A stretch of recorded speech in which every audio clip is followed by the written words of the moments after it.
The Lord gives and the Lord takes, or not. Famous quote, isn't it, from the book of Job in the Old Testament? I remember a joke, a Chuck Norris joke.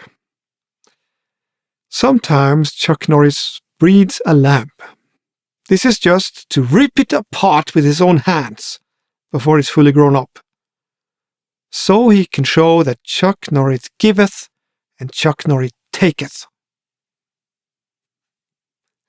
Yeah, implying he's the almighty sovereign deciding suffering or good, right? Like in the Old Testament.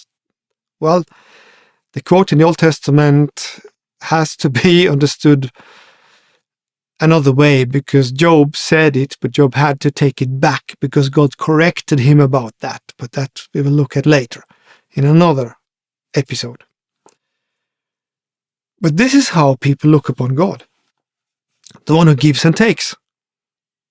Okay, dangerous guy. When does it give? When does it take? Better keep distance. And some translations even put this into the New Testament. I'm not sure they really knew what they were doing, but let's look at it. I read now from John 9, 1-5. I will read like most translations are translated first, and then afterwards read like better translations are translated, and you can detect the difference. As Jesus walked along, he saw a man who had been blind since birth. Jesus' disciples asked, "Teacher, why was this man born blind? Was it because he or his parents sinned?" "No, it wasn't," Jesus answered. It happened so that God's miracle can be shown on him.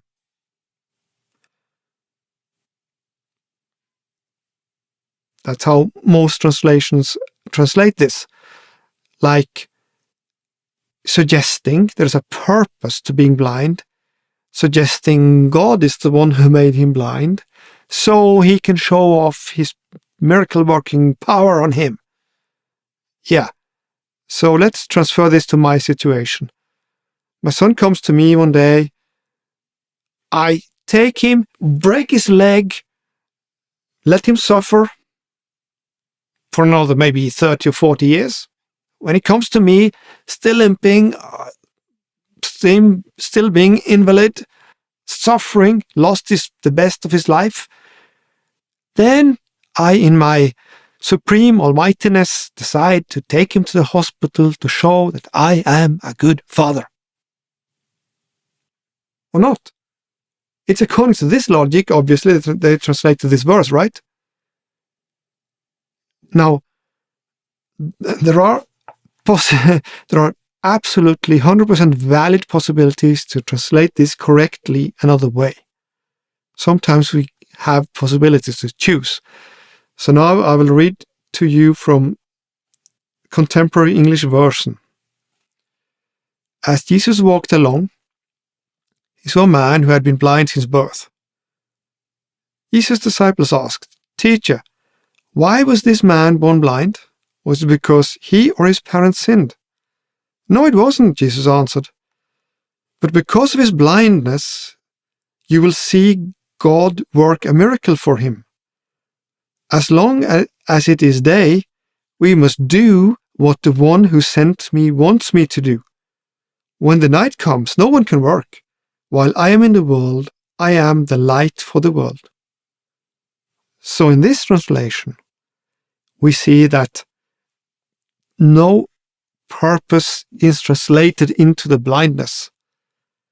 No meaning of that. No implying God did that at all. Instead, Jesus is saying, now you will see a miracle on him.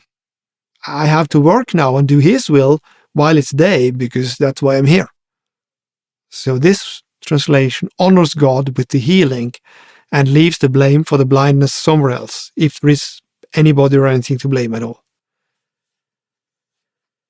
And why am I the only ones who gets stomach ache when I read some of these old translations, by the way? Start thinking for yourself, guys. Come on. The old translations suggesting God made him blind to show off later makes no sense. But I'm the only one talking about this.